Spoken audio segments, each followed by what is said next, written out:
Welcome back to Guitar Theory Modules. This is Module 24, and we're on pages 68 through 70.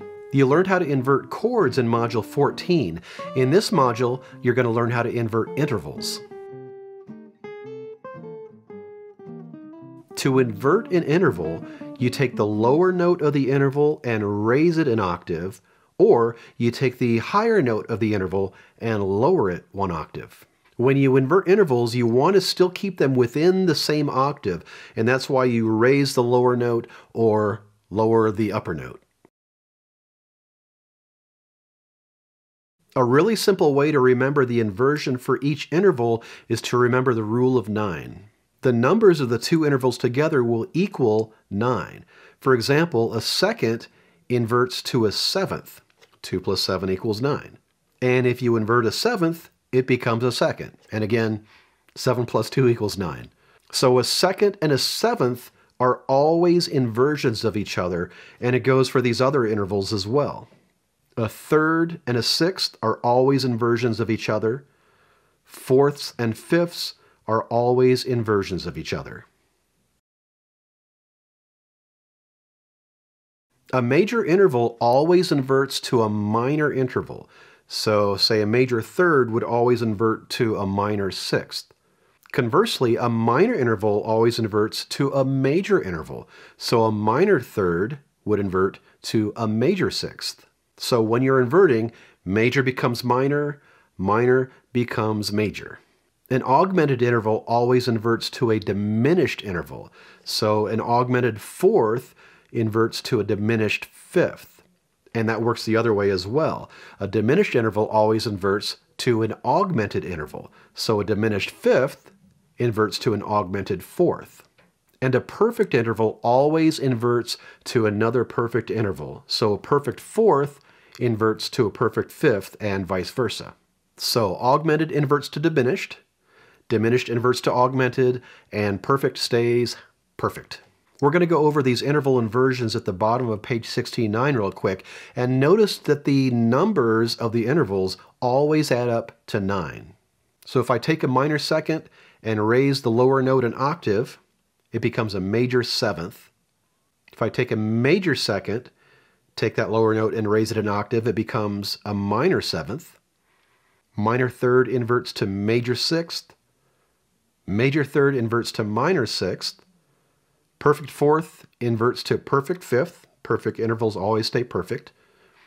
Augmented fourth inverts to diminished fifth. Perfect fifth inverts to perfect fourth. Minor sixth inverts to major third. Major sixth inverts to minor third. Minor seventh inverts to major second. And a major seventh inverts to minor second. At the top of page 70, we have Inversion Exercise 1. You're given a series of intervals. Your job is to name the original interval, including the quality, so major third, perfect fifth, and so forth.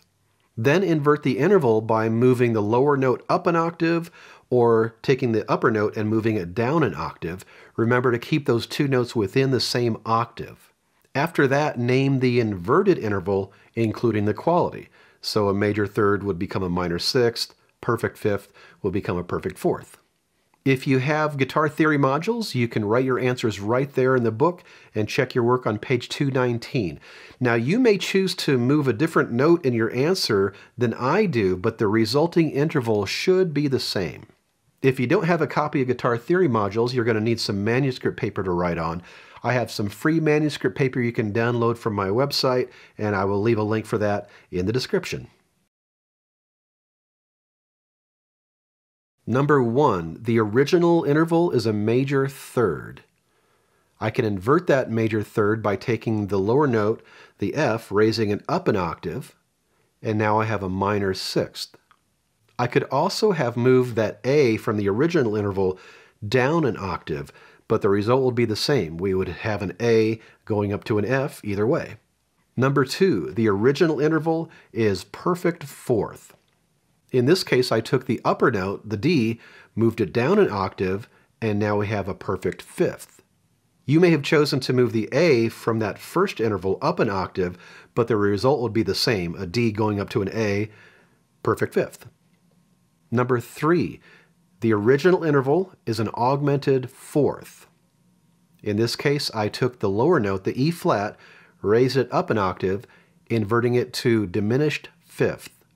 Number 4, the original interval is minor sixth.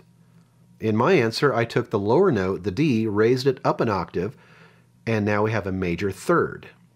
Number 5, the original interval is a minor third. I took the lower note, the C sharp, and raised it an octave, and the inversion is major sixth. Number 6, the original interval is a minor seventh. I took the G, the lower note, raised it an octave, and now I have a major second as the inversion. Number 7, the original interval is minor second. I chose to take the lower note, the A, raise it an octave, and the inversion is major seventh. Number 8, the original interval is perfect fifth. I chose to take the low C, raise it an octave, and the inversion is perfect fourth. Number 9, the original interval is minor third.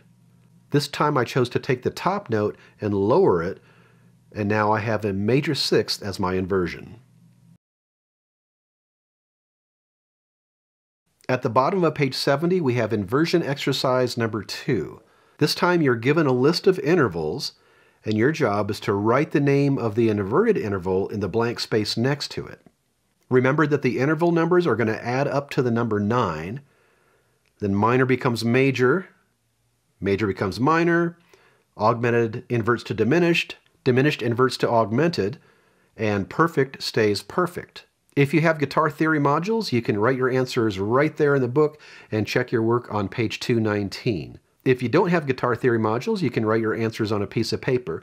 We're going to go over the answers right now, so pause the video, do your work, start the video, and check your work. Minor sixth inverts to major third. Minor becomes major, 6 plus 3 equals 9. Diminished fifth inverts to augmented fourth. Diminished inverts to augmented, 5 plus 4 equals 9. Perfect fourth inverts to perfect fifth. 4 and 5 is 9, and perfect stays perfect. Minor second inverts to major seventh. Minor becomes major, 2 plus 7 equals 9. Minor third inverts to major sixth. Minor becomes major, the numbers add up to 9. Major sixth inverts to minor third. Major becomes minor, and I think you've got the math down by now. Major third inverts to minor sixth. Major becomes minor.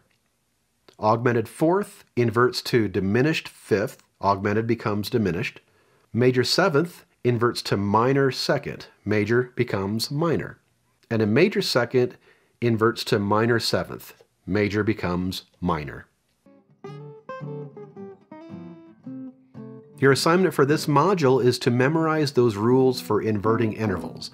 So the numbers of the intervals always add up to 9, and then a major interval inverts to minor, minor inverts to major, augmented inverts to diminished, diminished inverts to augmented, and perfect stays perfect. Don't forget to check out my book, Guitar Theory Modules. You can watch all these videos for free, but if you have Guitar Theory Modules, you're going to have all this information in one place. It's going to be a lot easier to follow along. So I'll leave a link for that in the description. That's it for now. Take your time with this module, and when you're ready, I'll see you in Module 25, where you're going to learn about the 5-1 progression.